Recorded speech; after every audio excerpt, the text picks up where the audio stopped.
استغفر اللہ ربی من کل ذنب واتوب الیہ۔ اس عشرے کا وظیفہ یا دعا یہ کرنی ہے استغفر اللہ ربی من کل ذنب واتوب الیہ۔ تو کثرت سے اس کو پڑھیں تاکہ اللہ تعالیٰ اس بخشش والے عشرے کے صدقے ہماری بھی بخشش فرمائے۔ اور دوسری چونکہ اگلے جمعے سے پہلے اعتکاف جو سنت مبارکہ ہے، نبی کریم علیہ السلام نے ہمیشہ اعتکاف فرمایا، تو آپ پورے مہینے کا بھی اعتکاف کیا، جو 10 دن کا سنت اعتکاف کرتا ہے اس کا ثواب کیا ہے؟ نبی کریم رؤوف الرحیم صلی اللہ علیہ وسلم فرماتے ہیں جو 10 دن کا سنت اعتکاف کرتا ہے آخری عشرے کا، اللہ تعالیٰ اس کو 2 حج اور 2 عمروں کا ثواب عطا فرماتا ہے۔ سبحان اللہ۔ دیکھیں کہ اللہ کے گھر میں بیٹھنا، بندہ صاف ستھرا ہو کے بیٹھتا ہے، کھانا بھی اس کو ملتا ہے، ہر چیز ملتی ہے، تو ملتا کیا ہے کہ 2 حج اور 2 عمرے، اب اس کا حساب لگا تو 50 لاکھ لگ جائے گا شاید یہ سلسلہ کرنے میں۔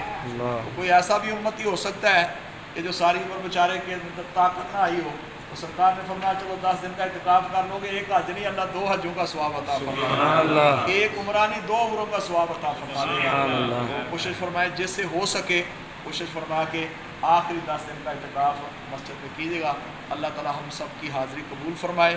چونکہ ہمارا کورس چل رہا تھا تو اس میں کوئی نہ کوئی شے ہم کہہ رہے ہیں کہ اس کو ذکر ہو جائے، بس ٹائم آگے بھی کافی آپ کا لیا ہے، اللہ تعالیٰ کی توفیق عطا فرمائے۔ آمین بجاہ نبی الامین صلی اللہ علیہ وسلم۔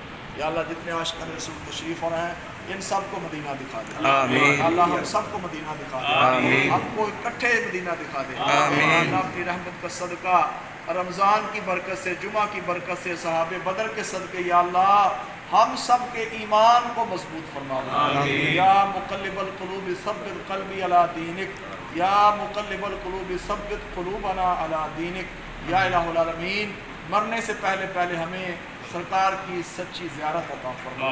صلی اللہ تعالی علی رسول خیر خلق محمد وعلی آلہ وصحبہ اجمعین برحمتک یا